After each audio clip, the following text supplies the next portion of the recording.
APPCC అధ్యక్షురాలు షర్మిల కొద్ది కాలంగా మౌనం దాల్చినట్లు కనిపిస్తున్నారు. ఆంధ్రప్రదేశ్ రాజకీయాల్లోకి అడుగుపెట్టిన తరువాత ఆమె తన సోదరుడు ముఖ్యమంత్రి వైఎస్ జగన్పై తీవ్రమైన వ్యాఖ్యలు చేశారు. ఆంధ్రప్రదేశ్ ఎదుర్కొంటున్న సమస్యలన్నిటికీ జగన్ కారణమని ఆమె విమర్శలు చేస్తూ వచ్చారు. ప్రత్యేక హోదా, విశాఖ ఉక్కు కర్మాగారం ప్రైవేటీకరణ ప్రతిపాదన వంటి అంశాలపై ఆమె జగన్ను తప్పుపడుతూ వచ్చారు. కానీ ఆమె ఈ మధ్యకాలంలో పెద్దగా మాట్లాడుతున్నట్లు లేరు.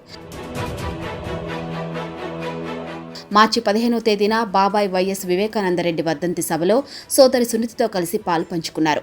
ఆ సమయంలో వైఎస్ జగన్పై విమర్శలు చేశారు. ఆ తరువాత ఏమీ మాట్లాడడం లేదు. కడప పార్లమెంటు సీటు నుంచి పోటీ చేయాలని కాంగ్రెస్ అధిష్టానం ఆమెకు సూచించినట్లు వార్తలు వచ్చాయి. ఈ విషయంపై ఇంకా స్పష్టత రాలేదు. కాంగ్రెస్ పార్టీ ఆంధ్రప్రదేశ్ రాష్ట్రంలో ఉభయ కమ్యూనిస్టులతో పొత్తు పెట్టుకుంది. వారికి సీట్ల కేటాయింపు కూడా జరపాల్సి ఉంది. పోటీ చేయడానికి ఇష్టపడే నాయకుల నుంచి దరఖాస్తులు స్వీకరించారు. అభ్యర్థుల ఎంపిక కూడా చేయాల్సి ఉంది. ఈ వ్యవహారంలో ఆమె తీరిక లేకుండా ఉన్నారా అనేది తెలియదు. కానీ ఇంతకు ముందులా క్రియాశీలకంగా వ్యవహరించడం లేదని మాత్రం అనిపిస్తుంది.